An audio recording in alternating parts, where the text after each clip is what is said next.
Lectura del Santo Evangelio según San Marcos.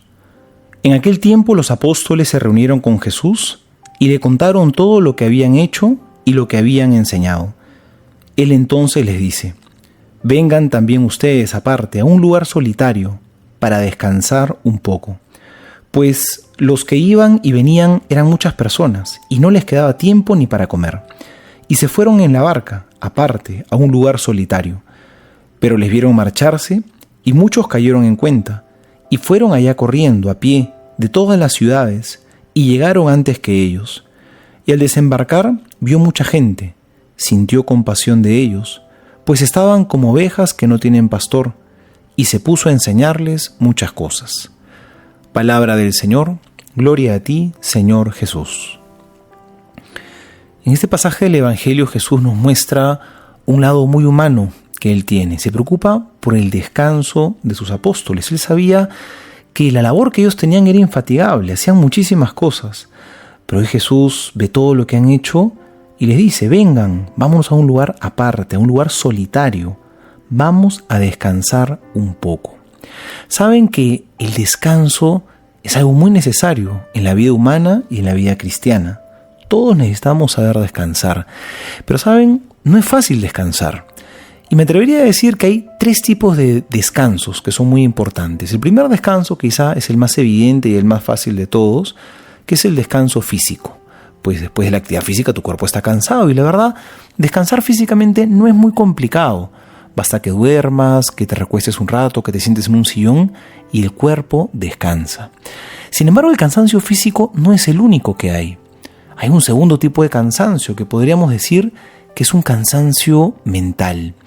Este cansancio pues no se recupera, uno no descansa simplemente yéndose a dormir, porque lo que uno necesita es quizá bajar las tensiones, cambiar de ambiente, hacer otras cosas, despejarse, salir quizás a compartir con otras personas, irse a un lugar tranquilo, ¿no? Y la mente descansa, cambia de ambiente y uno se siente mucho más disperso. Hay un tercer tipo de descanso que creo que es el más importante, es el descanso espiritual. Para descansar espiritualmente no basta con no hacer nada, sino más bien el descanso espiritual es justamente reposar en el Señor. Eso significa reposar, significa posarte, apoyarte en otro que no eres tú. ¿Saben cómo se descansa espiritualmente? Pues rezando. El que no reza nunca, el que reza poco o el que reza mal, muchas veces qué cansado y qué agotado anda en su vida, porque no sabe reposar, apoyarse en aquel que es más fuerte que él mismo. Y constantemente apoya todas sus fuerzas en sí, porque no sabe rezar, porque no sabe pedir, porque no sabe confiar en Dios. Y podría ser que esta persona duerma pues horas de horas y quizá deje de trabajar por 2 semanas enteras y va a seguir cansado. Una persona decía que descansar es saber cansarse en algo que valga la pena. Pidámosle a Dios también que nos enseñe a descansar, que podamos tener nuestros ratos, sí, donde dormimos, donde pues no tenemos una actividad física intensa, que también sepamos tener los momentos en los cuales nos apartamos de la rutina, de la actividad, de los deberes del día a día y cambiamos de ambiente, pero que también sepamos descansar en el espíritu, que sepamos orar, poner nuestras vidas en las manos del Señor. Soy el Padre Juan José Paniagua y les doy a todos mi bendición en el nombre del Padre y del Hijo y del Espíritu Santo. Amén.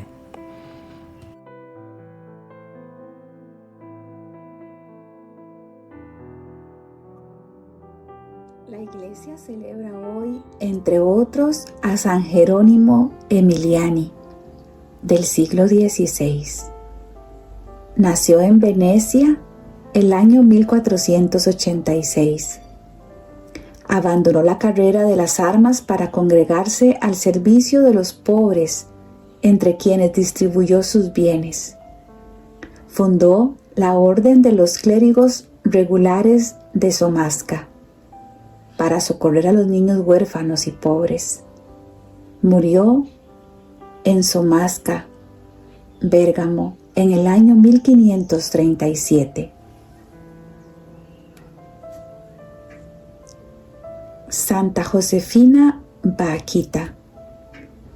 Santa Josefina Vaquita, virgen, nacida en la región de Darfur, en Sudán, que siendo aún una niña fue raptada y vendida en diversos mercados africanos de esclavos, sufriendo dura cautividad, pero al obtener la libertad abrazó la fe cristiana e ingresó en el Instituto de las Hijas de la Caridad, pasando el resto de su vida en Sisho, cerca de Vicenza, entregada a Cristo y al servicio de los demás. Comentarios y meditaciones desde la tradición de la Iglesia. Benedicto XVI, Papa. Audiencia General del 14/4/2010. El sacerdote debe ser voz del buen pastor. Los apóstoles volvieron a reunirse con Jesús y le contaron todo lo que había hecho y enseñado. El miércoles 14 de abril del 2010, estas fueron sus palabras. Vivimos en una gran confusión sobre las opciones fundamentales de nuestra vida y los interrogantes sobre qué es el mundo, de dónde viene, a dónde vamos, qué tenemos que hacer para realizar el bien, cómo debemos vivir, cuáles son los valores realmente pertinentes. Con respecto a todo esto existen muchas filosofías opuestas que nacen y desaparecen, creando confusión sobre las decisiones fundamentales, sobre cómo vivir, porque normalmente ya no sabemos de qué y para qué hemos sido hechos y a dónde vamos. En esta situación se realiza la palabra del Señor, que tuvo compasión de la multitud porque eran como ovejas sin pastor. El Señor hizo esta constatación cuando vio los miles de personas que le seguían en el desierto, porque entre las diversas corrientes de aquel tiempo ya no sabían cuál era el verdadero sentido de la Escritura. ¿Qué decía Dios? El Señor, movido por la compasión, interpretó la palabra de Dios. Él mismo es la palabra de Dios y así dio una orientación. Esta es la función in persona Christi del sacerdote: hacer presente en la confusión y en la desorientación de nuestro tiempo la luz de la palabra de Dios, la luz que es Cristo mismo en este mundo nuestro. Por tanto, el sacerdote no enseña ideas propias ni filosofía que él mismo se ha inventado, encontrado o que le gusta. El sacerdote no habla por sí mismo, no habla para sí mismo, para crearse admiradores o un partido propio. No dice cosas propias, invenciones propias, sino que en la confusión de todas las filosofías, el sacerdote enseña en nombre de Cristo presente. Propone la verdad que es Cristo mismo, su palabra, su modo de vivir y de ir adelante. Para el sacerdote vale lo que Cristo dijo de sí mismo. Mi doctrina no es mía, es decir, Cristo no se propone a sí mismo, sino que, como Hijo, es la voz, la palabra del Padre. También el sacerdote siempre debe hablar y actuar así. Mi doctrina no es mía. No propago mis ideas o lo que me gusta, sino que soy la boca y el corazón de Cristo, y hago presente esta doctrina única y común, que ha creado a la Iglesia Universal y que crea vida eterna. Santa Teresa de Calcuta, religiosa. Algo bello para Dios. tabernáculo viviente del Dios viviente. Se fueron en barca a solas a un lugar desierto. Del Santo Evangelio según San Marcos 6:32. Sermón. Los cristianos son para todos los hombres de la tierra como una luz. Si somos cristianos debemos parecernos a Cristo. Si queréis aprender el arte de la atención y delicadeza hacia los demás, os parecéis cada vez más a Cristo, porque su corazón era humilde y siempre estaba atento a las necesidades de los otros. Una gran santidad comienza por esta atención a los demás. Para que nuestra vocación sea bella, tiene que estar llena de esta atención. Por doquier, Jesús pasaba haciendo el bien, y la Virgen María en Caná no pensó más que en las necesidades de los otros y las comunicaba a Jesús. Un cristiano es un tabernáculo viviente del Dios viviente. Él me creó, me eligió, ha venido a habitar en mi vida porque me necesita. Ahora que sabéis cómo Dios os ama, ¿qué de más natural para vosotros que pasar el resto de vuestra vida irradiando este amor? Ser verdaderamente cristiano quiere decir acoger realmente a Cristo y llegar a ser otro Cristo. A amar como somos amados, como Cristo nos ha amado en la cruz. Meditemos el Evangelio con el libro del cielo. Jesús buscaba cierta tranquilidad para seguir formando en privado a sus 12 discípulos. Jesús les impartiera enseñanzas específicas importantes, ante todo sobre la identidad misma de su persona, y luego sobre la futura misión que los 12 tendrían que desempeñar. ¿Qué es lo que los apóstoles deben hacer?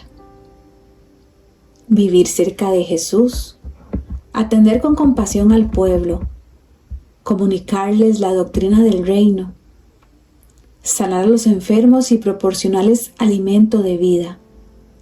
El momento es trascendental para los 12 discípulos. En el volumen 3 de mayo 20 de 1900 nos habla de la necesidad del reposo y del silencio interior. Dice así: toda la naturaleza invita al reposo. Pero ¿cuál es el verdadero reposo? Es el reposo interior y el silencio de todo lo que no es Dios. Mira, las estrellas centellantes de luz moderada, no deslumbrante como el sol. El sueño y el silencio de toda la naturaleza, de los hombres y hasta de los animales, y que todos buscan un lugar, una cueva donde estarse en silencio y reposarse del cansancio de la vida. Si esto es necesario para el cuerpo, mucho más para el alma es necesario reposarse en su propio centro, que es Dios. Pero para poderse reposar en Dios es necesario el silencio interior, como al cuerpo le es necesario el silencio exterior para poderse plácidamente adormecer. Pero ¿cuál es este silencio interior? Es hacer callar las propias pasiones teniéndolas en su lugar.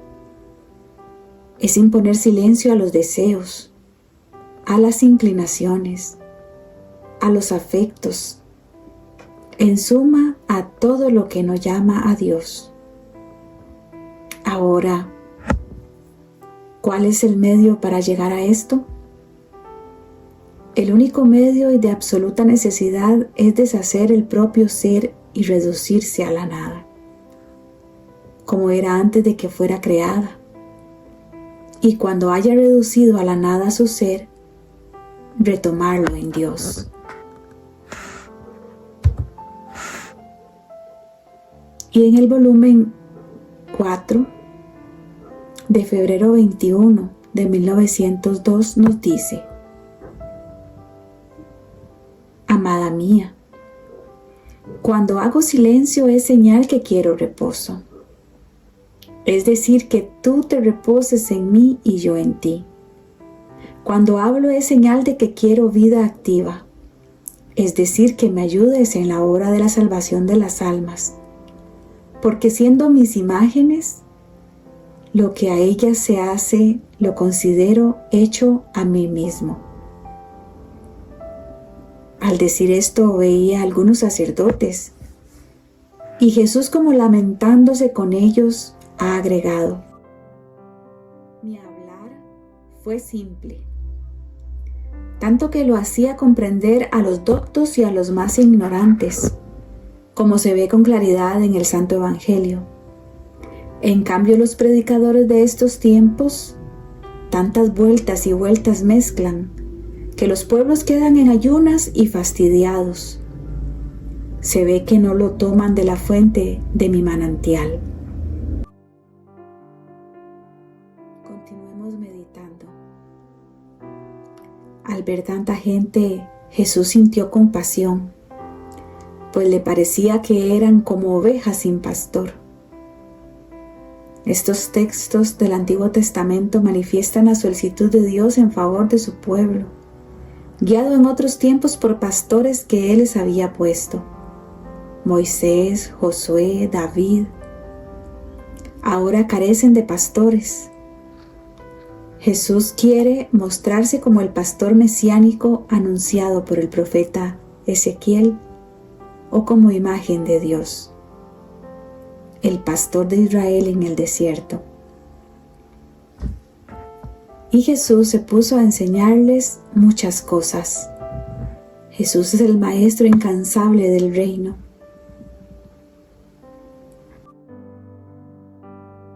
Volumen 24, agosto 30, 1928.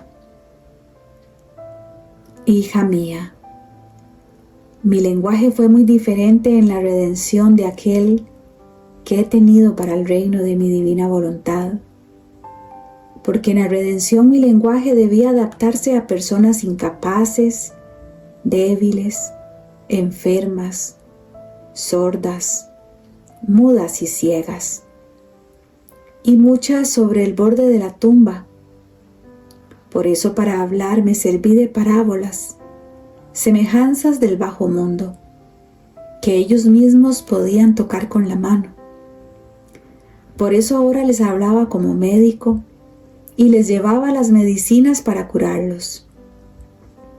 Ahora como padre, que esperaba su retorno aunque fuesen hijos licenciosos. Ahora como pastor que iba en busca de la oveja perdida. Ahora como juez que, no pudiendo atraerlas por vías de amor, buscaba atraerlas al menos con las amenazas y con el temor. Y tantas otras semejanzas. Este mi lenguaje dice que aquellos a los cuales yo hablaba no me conocían, no me amaban, mucho menos hacían mi voluntad. Más bien estaban lejanos de mí, y que yo con mis parábolas hacía las búsquedas y extendía la red para pescarlos y dar a cada uno el remedio para curarlos.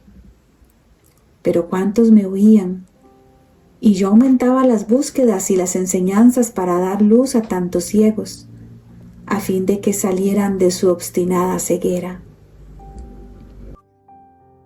Ahora ve cómo es diferente mi lenguaje que he tenido al manifestar las verdades sobre mi divina voluntad, que deben servir para los hijos del reino de ella.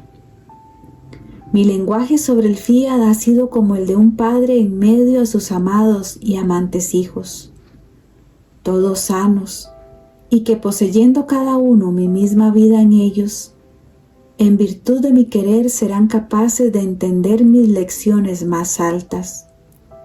Y por eso he pasado más adelante poniéndoles enfrente las bellas semejanzas del sol, de los cuerpos celestes, del cielo, del mismo modo de obrar divino que se extiende hasta el infinito, porque teniendo en ellos a mi fiat divino, Tendrán en ellos a aquel que ha creado al cielo, los astros, el sol, y les dará virtud de hacer copiar en ellos todo lo que ha creado y sus mismos modos que tiene en su obrar divino. Estos serán los copiadores de su Creador, y por eso yo he sido tan magnánimo al manifestar las verdades acerca de mi fiat, lo que no hice en la redención, porque eran parábolas que contenían modos humanos y finitos. Por lo tanto, no tenían tanta materia para poderme extender tanto. En cambio, las semejanzas que respectan a mi voluntad son de modos divinos, y por lo tanto hay tanta materia para decir que se vuelven inagotables. ¿Quién puede medir la vastedad de la luz del sol y la intensidad de su calor? Nadie. ¿Quién puede dar un término al cielo y a las múltiples obras mías divinas?